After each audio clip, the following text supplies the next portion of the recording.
la tirette est de ce côté-là, tu dois aller par là. Si la tirette est de ce côté-là, tu dois aller de ce côté-là. D'accord? À chaque fois, tu vas du côté opposé. Donc, on attrape la tirette, tu vois, hop, entre ton pouce et ton index par exemple. Tu tiens bien ta trousse et tu tires. Ok, je vais le refaire sous un autre angle, ok, pour que tu voyes bien. Donc, tu attrapes la tirette et tu tires de l'autre côté de la trousse.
Donc comme je te l'ai dit, ce ciseau-là ne coupe rien.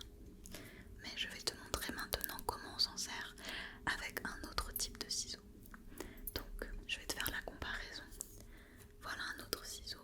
On peut constater, tu vois, qu'il y a également deux parties reliées toujours par, voilà, une petite, je sais pas comment ça s'appelle, je t'avoue, un petit, je sais pas, mais voilà, qui relie les deux parties. Et on a évidemment les deux parties trouées pour mettre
Ça c'était du coup pour les boucles d'oreilles. Encore une fois, il y a beaucoup d'autres types de boucles d'oreilles en termes de fermeture, mais on pourra en voir d'autres une prochaine fois. Ok.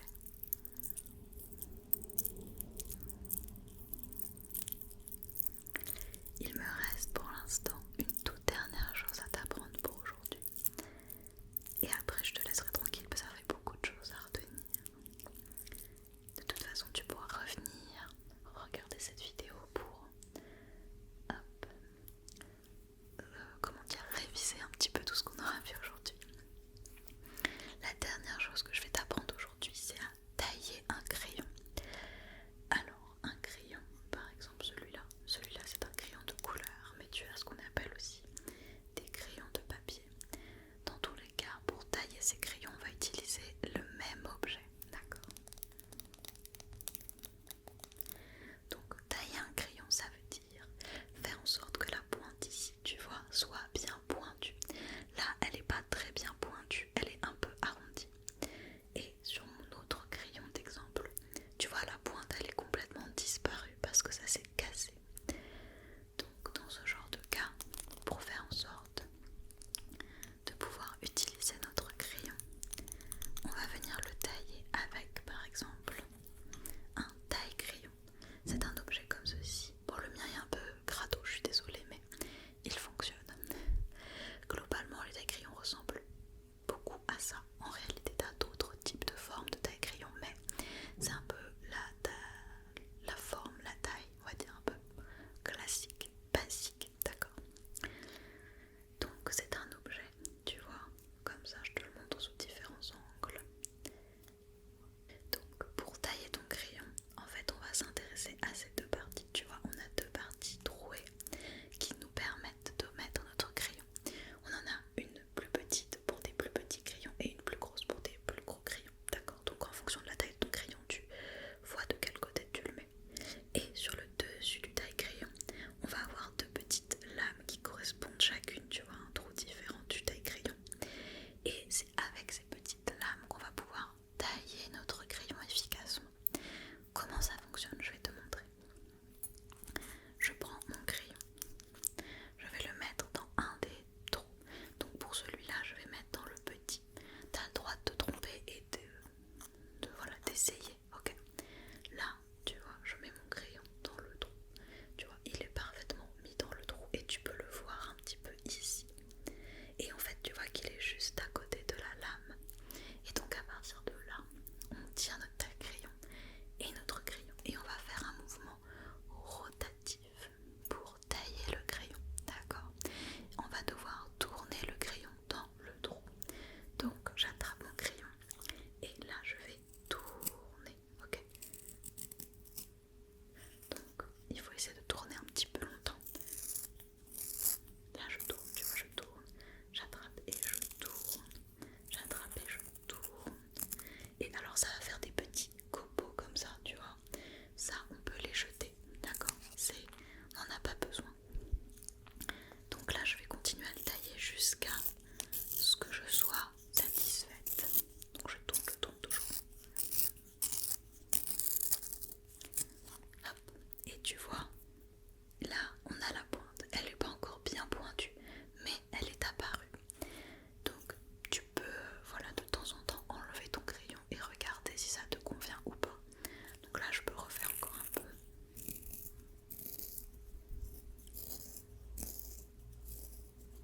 Hop. Et tu vois, la pointe continue d'avancer. Attention à ne pas le faire trop longtemps parce que parfois ça peut casser la mine du crayon. Mais voilà, globalement comment ça fonctionne. Je vais te le montrer avec ce deuxième crayon, celui-là. Donc celui-là, il a déjà une mine qui est sortie, tu vois, on la voit. Elle n'est pas cassée, mais on va essayer de la rendre un peu plus pointue parce que là elle est très arrondie. Et si on veut l'utiliser de façon précise, c'est pas pratique. Donc je reprends mon taille-crayon et je vais le mettre cette fois-ci dans le plus gros trou, d'accord? Et là, pareil, je prends et je tourne, je tourne, je tourne. Je jette mes petits trucs. Et tu vois, la mine a grandi.